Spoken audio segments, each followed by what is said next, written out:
감농사 짓는 사람들이 기본적으로 알아야 할 거 몇 가지를 여기서 추려서 이렇게 부분적으로 해드릴게요. 그래가지고 여러분이 이것을 알면 도움이 되지 않을까 싶어서 그렇게 생각합니다. 자, 화면 넘어가겠습니다. 요것도 이제 뒤로 건너. 자, 여기 먼저 생리의 생태라는 이야기 했습니다. 생리, 생태. 우리가 용어 중에 생리라고 하면은 뭘 의미냐면은 유전적으로 가지고 있는 기본적인 성질을 말해요. 기본적인 성질. 그리고 생태라고 하면은 어떤 물질과 환경에 부딪혔을 때 나타나는 현상입니다. 그러니까 감나무가 비료를 많이 했더니 도장을 해가지고 탄저병이 걸렸다. 그러면 뭐겠습니까? 그러면 생태가 되는 거예요. 생태. 비료를 질소를 많이 했더니 도장을 해서 탄저병이 걸렸다. 이러면 생태적으로 판단해야 되고, 생리. 감을 서촌조성은 아무 데나 심어도 항상 불완전 단감이다. 이건 생리적으로 봐야 됩니다. 자, 토양과 비료를 잠깐 이야기하면, 토양은 우리가 어떤 토양을 좋아하냐면, 감나무는 산도 5.8에서 산도 6.3까지를 좋아합니다. 5.8 이하로 내려가면은, 산도 5.8 이하로 내려가면은 녹반증이 일어납니다. 감에가 녹반증이 일어나고, 감이 맛이 없어집니다. 녹반증이라 감이 맛이 없어요. 6.3 이상으로 가면 감이 생식생장을 보다는 영양성장적으로 잘 갑니다. 영양성장적으로. 그래서 우리가 가장 적절한 데가 6.0이 감이 제일 생산하기 좋은 단계라. 그 pH 이야기입니다. 6.3이 제일 좋은 이야기다. 그 다음에 토양 쪽에서 보면은 우리 전라도 사람들은 평지밭이 많고 경상도에는 경사지고 산지밭이 많습니다. 그래서 경사진들은 어떤 단점이냐면은 비료 용탈률이 많습니다. 같은 양의 비가 와도 비료가 흘러내려가 버리는 게 많아요. 전라도 쪽은 평지니까 흘러내려가보다 땅속으로 스며드는 일이 많습니다. 근데 항상 내가 강의할 때 그 이야기는 전라도 사람 밭에 등구무에 낙엽비가 없다는 이야기예요. 없는 이유는 균이 없는 것이 아니라 항상 질소분이 넘치도록 비료가 많이 있으니까 등구무에 낙엽병이 균이 있어도 터져나오더라네요. 그런 차이점이 있습니다. 그래서 전라도 내가 등구무에 낙엽병이 있다는 사람을 밭에 가보면 어떤 사람이냐면 완전 이렇게 생긴 밭이 있어요. 가서니 어떤 사람이 등구무에 밭이 있는데 강의적인 질문이 딱 들어왔어요. 자기 밭에 들어왔다고 하는데 밭이 꼭 이렇게 생겼어요. 그런데 여기다가도 나무를 심었는데 여기가 등고미 낙엽에 들어오고 여기는 한날 안 들어 한 밭에서 또. 여기는 완전히 꼭대기 밭이갖고 완전 메마른 밭이고. 그러니까 한 사람이 관리를 해도 여기는 등고미 낙엽에 있는데 이놈이 자기 밭에 일은 안 내려온다는 얘기예요. 균이 안 왔겠습니까?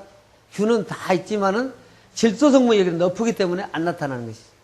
9월 달에 수채 내에 질소 성분이 9월 달에도 충분히 있어버리면 안 나타나요. 그래서 올해 내가 여기 가글 강의할 때 그랬어요. 절대 이러면 것도 올해 탄저병, 등구면하고 안 일어납니다. 그 이유는 8월 달에 비가 많이 오고 9월 초까지 많이 왔기 때문에 그 땅속에 남아있는 질소를 전부 나무가 끌어올려놨어요. 땅속에 남아있는 질소를 전부 나무 위로 끌어올려놨기 때문에 올해는 등구무이 낙엽병 여러분 하나도 안 걸립니다. 그랬어요. 진짜 안 걸려요. 등구무이 낙엽병. 이게 등구무이 낙엽병은 수체 내에 질소가 떨어져야 나타난다. 떨어져야지. 수체 내에 질소가 있으면은 등구무이 낙엽병 균이 나무에 붙어 있을지라도 발산을 못한다. 이렇게 생각합니다. 이게 토양 쪽에서 우리가 알아야 할 거 생각하시면 아까 토양 쪽에 알아야 할 거 생각하시면 경사진 밭은 용탈률이 많고 평지는 용탈 적으니까 경사진 밭은 비료를 더한다. 그래서 내가 경상도 부산대학교 강의하시는 박수덕 교수, 그 부산대학교 하죠? 예. 그분의 강의를 듣고 이야기해보면 비료 쓰는 양 우리 2배로 씁니다. 그래서 그분 밭에 가서 보니까 완전 우리 동네 상상동산 산이에요. 상상동산은 산이에요. 그러니까 거기는 비료 많이 할 수밖에 없어요. 해도 비 한 번만 많이 오면 다 내려가 보죠. 그래서 그분 밭 기준에서 우리 밭에서 한다고 우리는 농사 못 지어요. 그 차이가 그런 차이점이 있어요. 그래서 토양을 이야기하려면은 비료는 양을 이야기하려면 자기가 제일 잘 알지 나면 모릅니다. 자기가 내 밭이 비료를 얼마나 함유하고 있는지, 용탈률이 얼마나 많은지, 나무 가지가 1년에 얼마씩 자라는지 이런 걸 자기가 메모하고 자기가 판단해야 됩니다. 남이 강의한 것은 하나 도움이 안 됩니다. 이제 참고만 하십시오. 내가 강의한 이야기를. 이해되죠? 네. 예, 거기까지, 토양 이야기는 여기까지 하겠습니다. 그 다음에 기상입니다. 기상은 태풍을 만나는 게 많이 있죠. 태풍은 언제 올라오냐면은 항상 우리나라 여름 휴가철에 지나고 이렇게 일어납니다. 그런데 태풍 기류는 바닷물, 지구 온도가 30도 이상 서야만 태풍이 우리 밀고 들어와요.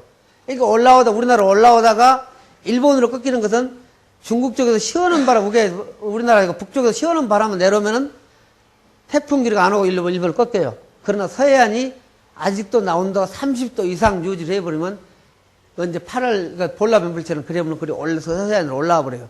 이것은 태풍 기류는 30도 하늘 온도가 30도 이상 계속 유지할 때만 태풍이 올라오지 28도, 7도 떨어지면 절대 태풍이 안 옵니다. 다른 데 돌아버립니다. 이것도 우리가 상식적으로 알아야 할 일입니다. 그 다음에 서리하고 네개 피해입니다. 겨울의 동해 피해는 마이너스 14도에서 2시간이 지속되었을 때 동해를 입습니다. 감나무가. 마이너스 14도에서. 마이너스 14도에서 1시간만 있어도 동해를 안 입습니다. 요것은 나주 어뢰시험장에 실험했고, 진영서도 했다는 이야기를 들은 것 같습니다만, 실험을 냉장실에다가 화분에다 감나무를 담아가지고, 여기다 집어넣는데, 마이너스 14도를 만들어 놓고, 1시간 넣어보고, 2시간 넣어보고, 3시간 넣어보고 이렇게 했더니, 1시간짜리는 괜찮았는데, 2시간부터는 피해가 확연히 나타나고, 3시간은 아주 수해가 많이 나타났다. 이것도 품종별로 나타나는 규정이 조금 달랐습니다. 서촌 같은 경우는 확실하게 더 많이 나고, 부위는 좀 덜 나고, 좌추도 좀 덜 나는 이런 식으로 품종별로 더 나누고 덜 나누는데, 기준으로 말하자면, 마이너스 14도에서 2시간 이상 유지가 되면은 나무가 동해를 입는다. 이것은 실험 성질에서 나타난 것입니다. 그래서 우리가 동해를 막는 방법은 거의 우리 인력적으로 어렵지만은 최소한으로 방법이 있습니다. 그 다음에 서리 이야기와 같이 이야기했어요. 서리는 어떻게 되냐면은, 서리 피해는 가을 서리는 위에서부터 있고 봄서리는 아래서부터 있죠. 봄서리는 땅 표면이 차기 때문에 밑에서부터 얼고, 가을 서리는 위에 찬 바람이 오기 때문에 위에부터, 그러니까 높은 나무가 가을 서리를 맞고, 봄서리는 낮은 밭이 맞습니다. 낮은 밭이. 봄서리에서 우리 동네 봄서리 밭은 감나무 이렇게 형사지 있으면은, 여기는 절대 한 집에서도 안 맞아요. 여기 있는 감나무만 서리를 맞습니다. 우리가 서리밖에 이로해요. 우리 서천에서 서리하죠. 엄청 잘 맞습니다. 꽃은 먼저 피는데, 우리 동네 서리가 잘하거든요. 봄서리가. 그런데 서리는 얼마에서 피해를 입느냐? 마이너스 1.6도에서 2시간이 되면 있습니다. 1.6도에서 2시간. 그래서 이거 서리 한번 열어볼까요? 서리 피해 잠깐만 열어주세요. 여기 놔둡시다. 서리 피해를 막기 위해서 우리는 어떻게 하냐면, 봄서리 피해를 막기 위해서, 그리고 겨울에 동해도 조금 도움이 돼요. 가을에 11월 달에 감 수확이 싹 끝나면은 밭 전체를 표면 노탈합니다. 깊이 안 하고 풀만 걷어버려요. 풀을 싹 죽여버립니다. 풀을 죽이면은 온도가 약 1도에서 2도 상승한답니다. 풀이 있을 때는 하늘에서 내려오는 햇빛이 반사해버려요. 풀이 없을 때는 흙 속으로 받아들입니다. 그래서 흙이 빨리 차가워지는 시간이 좀 더 연장이 돼요. 그래서 2시간 냉 14도로 갈 놈이 1시간으로도 갈 수 있다, 줄일 수 있다. 그 이야기를 이야기하는 거예요. 근데 이게 현저하게 나타나는 건 뭐냐면, 서리에서는 그럽니다. 마이너스 11.6에서 2시간 갈 놈을 11월 달에 딱 해버리고, 3월 말에 전지가 끝나면 전지를 노타를 또 쳐버려요. 3월 말에. 3월 말에 노타를 쳐버리면, 어떤 이야기가 나냐면은, 봄서리 피해가 나는 것은 감나무가 뿌리에서 물을 빨아 올려가지고, 탄수화물 상태가 감을 만들기 위해서 탄수화물에다가 물을 섞어요. 그러니까 아까까지 탄수화물로 있을 때는 안 얼어요. 또 영하 10도까지 들어도 안 얼어. 근데 물을 섞었을 때는 물은 얼지 않습니까? 이 물을 섞으면서는 감을 만들고 자기가 키우기 위해서 물을 섞어버려요. 물을 섞은 날부터는 마이너스 1.6에서 2시간이 가면 감이 깨져버려요. 쪼개져 버려. 어떻게 쪼개져 버렸어요? 쪼개져 버리면 감이 서천에서 금이 다 버려져 버려요. 서천에서 쪼개진 거 많이 나오죠? 네. 예, 그래서 쪼개져 버려요. 그 감 형태가 얼어보니까 깨져 버린 거예요. 그래가지고 완전히 안 깨져, 끝만 깨졌기 때문에 감 형태는 나오는데 나중에 이렇게 벌어져 갖고 나옵니다. 그래서 그걸 막으려고 어떤 방법이냐면 봄노타를 치면은 내일 설이 올라오면 오늘은 날씨가 좋습니까? 안 좋습니까? 내일 설을 오늘 따뜻하죠? 석양에는 바람도 안 불어요. 햇빛 잘 납니다. 네, 그러고 하늘도 맑음도 구름도 안 껴요. 그리고는 서리가 딱 내립니다. 그러니까 노타를 딱 쳐놓으면은 햇빛을 잘 받아들이죠, 땅이. 풀로 있을 때보다. 노타를 딱 쳐놓으면은 설이 약간의 피해는 확실히 도움이 됩니다. 풀밭에 있을 때보다. 풀밭에 있을 때. 노타리, 경운기 노타리 쳐버려요, 경운기로. 표면을 딱 긁어버려요. 이제 가을에 11월 달에 한번 해버리고, 3월 말에 한번 해버려요. 예? 우리 평지에서. 경상도 경리하지 마선 제천에 몰라도 다른 방법이 없겠네요. 예. 우리 평지판이라 그렇게 합니다. 그래서 여기하고 전혀 다른 이야기가 되고, 그러니까 내가 엉뚱한 이야기 하고 있거든요. 그래서 이쪽에서는 풀을 겨울에는 죽여버리는 게 낫겠다는 생각이에요. 제철제대로 죽여버린 것이. 죽여버리면은 열 받아들이는 게 더 낫습니다. 열 받아들이는 것이. 냉해를 받는 사람, 봄냉해 받는 사람, 상습적으로 받는 사람이요. 냉해 안 받나 별 필요가 없어요. 우리 서천조석은 해마다 받기 때문에 안 하면 농사 못 지어요. 해마다 감이 다 깨져버리고, 예? 해마다 놓다 칩니다. 가을 11월 달에 치고, 전쟁 싹 끝나고 3월 말에 딱 쳐요. 3월 말에 치면서 그때 풀씨를 뿌립니다. 그때 이탈리아 나이가 풀씨를 뿌리면, 이제 4월 20일 너무 이제 풀씨가 돋아서 이렇게 올라옵니다. 이게 설이는 우리 동네는 3월 10일에서 3월 20일 사이에 오는 추위에만 걸립니다. 그러니까 그 열흘 동안만, 이 열흘만 넘기게 그렇게 합니다. 그러면은 풀밭들에서 확실히 더 맞아버려요. 그 다음에 넘어가 보겠습니다. 그 다음에 기상은 또 뭔 이야기냐면, 태풍이 불었을 때 그냥 감나무 막 이렇게 막 다 내 저서접으로 잎사귀 떨어져버려 열매 나가보면, 그러면 길만 치고 영양제하고 요소 500g하고 탄저병약은 기본적으로 해요.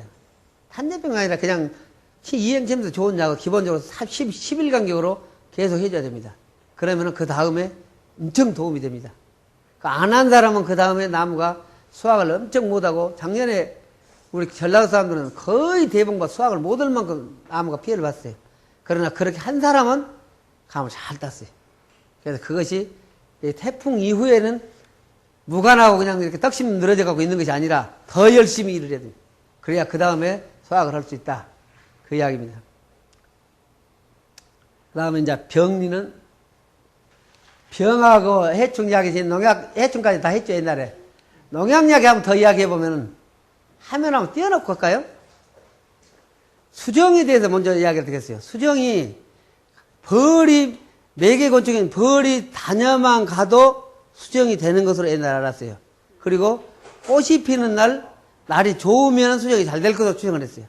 그런데 올해 우리 밭에 대봉과 3,000평 밭에다가 벌을 10통을 놨어요. 3만 마리 되는 10통을 넣으니까 30만 마리. 30만 마리를 3,000평에 넣으니까 산에 그 꽃이 다 끝나고 나니까 밭에가 벌이 바글바글 해버려요. 하나가 지나가고 꽃에 지나가고 나면 그 다음에 또 오고 또 오고 연속적으로 들어와 버려요. 연속 들어오는데 문제는 꺼버렸어요?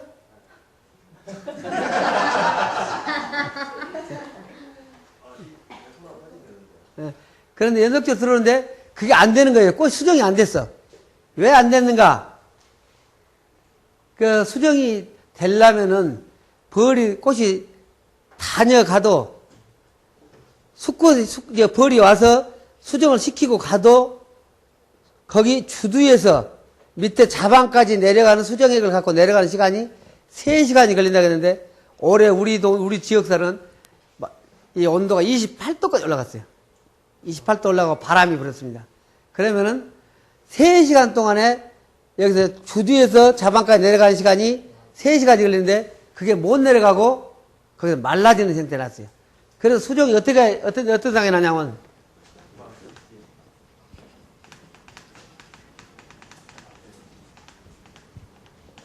자, 우리 마을에서 수정이 벌이 그렇게 많이 다녀가도 안 되는 것을 알았어요, 올해. 그래서 어디가 잘 되냐면은 그렇게 온도가 올라오니까 밭가에 바람 들어오는 쪽으로 잘 되고 한중앙에 훨씬 안 됐어요. 그 벌이 그렇게 많이 지나가 막 금방 딴 놈 지나가고 또 딴 놈이 또 지나가고 또 딴 놈이 이렇게 벌이 바글바글 했어요. 그런데도 올해가 수정이 아주 상태가 나빴습니다. 그래서 네 반만 나빴는 거하고 전부 술태조사를 해봤어요. 해봤더니 우리 무안군에서 제일 안 된 데가 몽탄면이라는 데가 있는데 거기서 산이 많습니다. 산이 많고 앞으로 강이 영산강이 있어요. 그런데 영산강이 옛날에는 바다를 안 막았으니까 물이 들락날락 했는데 지금은 막아보니까 정체가 돼버려요. 정체가 되니까 물이 온도변화가 안 일어납니다. 그래서 그 마을에는 감나무가 이게 산자락에 심은 사람은 수정이 되고 평지에 심은 사람은 하나도 안 되었어요. 평지에 심은 사람. 평지는 온도가 훨씬 더 많이 받아버리고 산자락은 바람이 좀 통했던가 거기는 더 시원해가지고 수정이 잘 됐어요. 근데 제일 잘 된 데는 어디가 잘 됐냐면 바닷가에 바닷물 들고 나는 바닷가에 심은 사람 가서는 수정이 아주 잘 됐습니다. 그래서 여기서 판단하기를 일기예보상으로 내일 꽃이 대봉이 제일 많이 피었는데 내일 온도가 28도 올라간다. 그러면은 이제 가만히 있을 것이 아니라 첫째는 스프링클러 들어서 밭에다 물을 줘가지고 온도를 떨어뜨려야 됩니다. 스프링클러를 잘 주면 3도에서 5도까지 떨어질 수 있어요, 온도가. 그 미니 스프링클러 시설해놓은 거 돌리면 밭에 들어가면 시원한 기분이 느껴집니다. 그래서 온도를 떨어뜨려서 28도까지 올라가는 온도를 내려치면 주면은 그 수정액이 말라지는 것을 막을 수가 있다. 두 번째는 그런 시설이 없을지라도 그냥 스프링클러 핑크 돌아가느라 줘서 돌려서 밭 전체 온도를 내려놓으면 감꽃에가 물이 들어와도 수정됩니다. 그때는 안 되는 줄 알았어요. 비가 와도 됩니다. 감꽃이가. 그러니까 작년에는 우리 마을에 비가 대부분 많이 피는데 비가 와버렸어요. 비가 왔는데 수정이 잘 돼요. 그러니까 온도하고 수정하고는 아주 밀접한 관계가 있습니다. 우리가 그림상으로 보면은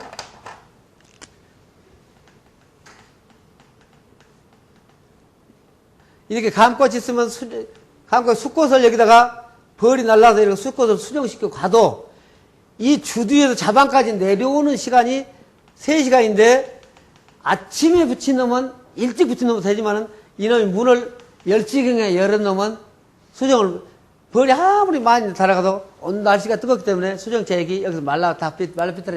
그러니까 못 내려가고. 그런 영향 때문에 만약에 온도가 28도가 나온다고 온도가 떨어지면 꽃이 많이 피는 날 그런 일이 있어. 우리나라 올해 그런 경우가 극히 드물려요. 이 5월 말에 28도씩 올라가는 거 옛날에 거의 없었는데 요즘에는 그게 생기는 거예요. 예, 그래가지고 우리 마을에 그런 상황이 나왔고 바닷가에서랑 수정이 잘 되고 우리 같은 경우는 수정이 많이 불량 상태가 일어났어요. 그래서 이만한 그 갖고도 씨가 하나도 없이 감 뚝뚝 떨어지면 잘라도 보고 발로 밟아서 씨가 하나도 못 찾아봐요. 떨어지면. 씨 안 든 놈은 언제 떨어져 다 떨어져요. 이거부터 안 해요. 안 익어요. 그래서 기상 상태에서 우리가 그것을 항상 생각했었다. 그 다음에 떨어지는 일이 수정에 대한 문제가 있고 두 번째는 감 떨어지는 것 보니까 이 부영양 불균형 아까 인산이 부족했을 때 내가 토양검사를 했다고 했죠. 아까 그 이야기 들으신 분 있고 안 해봤는지 내가 토양검사를 여러분도 한번 그렇게 해보세요. 기술센터에서 토양검사를 하면 뭐 들리냐면 자기 밭 군데군데서 땅 15cm를 파고 그 속의 흙을 파갖고 오십시오 이렇게 말해요. 그러면은 어떻게 어느 게 더 되냐면 감나무가 이렇게 있으면 감나무에서 1m 반경 안에 1m 반경 안에서 15cm 표면을 걷어버리고 그 밑에 흙을 조금 채취합니다. 그리고 이 나무에서 이쪽으로 뻗은 가지 이쪽으로 뻗은 가지에서 가지가 이렇게 나갔으면 전정할 때 가위 된 가지 말고 가위 안 된 가지에서 나온 순 여기에서 나온 잎사귀를 따서는 역분석을 해야 됩니다. 왜 이놈을 안 내냐면 여기까지는 안 내냐면 이 전쟁할 때 가히 대부분 놈은 이쪽으로 양분이 더 집중을 합니다. 이쪽 양분이 집중하기 때문에 이 양분하고 다를 수가 있어요. 그래서 자연스럽게 양분 공급을 받은 이 가위가 안 닿은 쪽 가지에서 잎사귀를 따면 엿분석을 이렇게 합니다.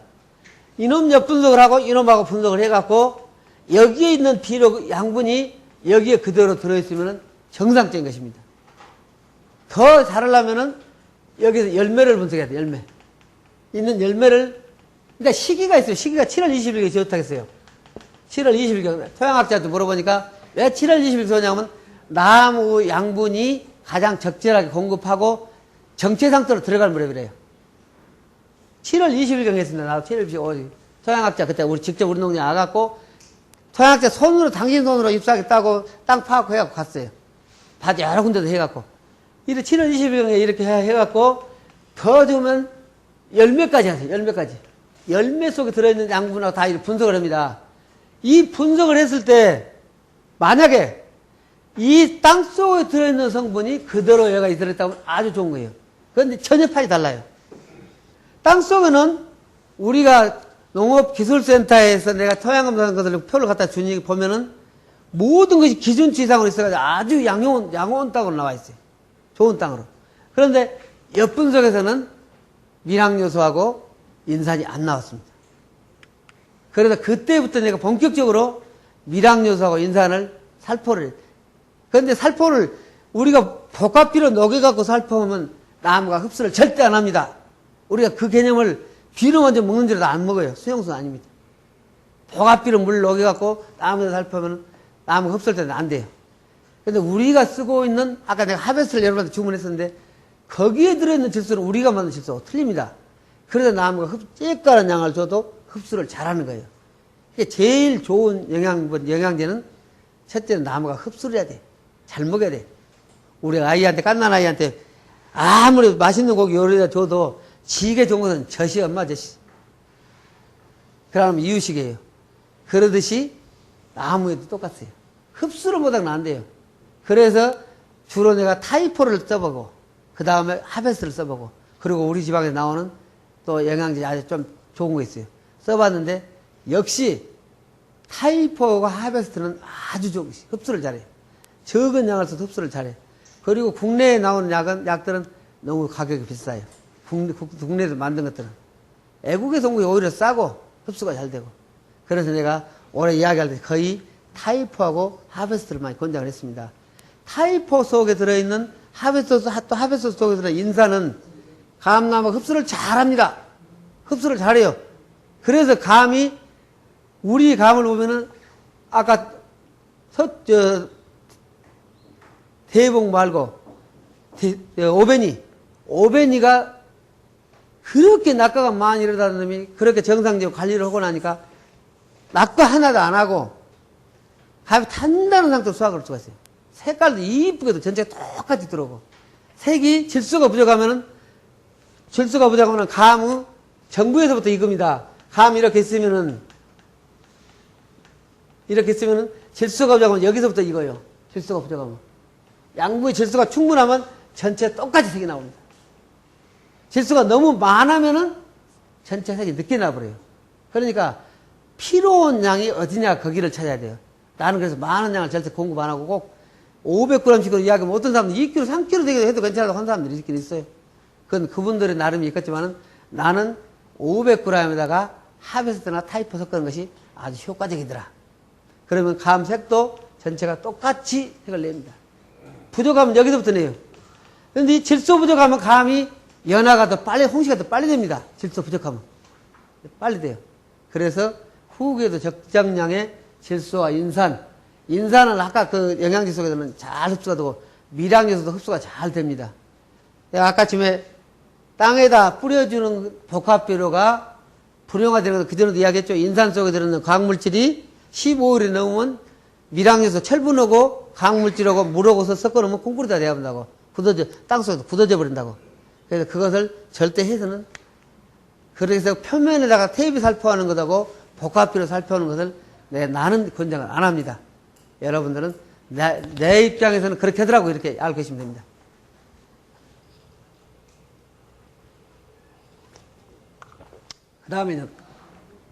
그 다음에 떨어지는 것은 수분 부족이라고 봅니다.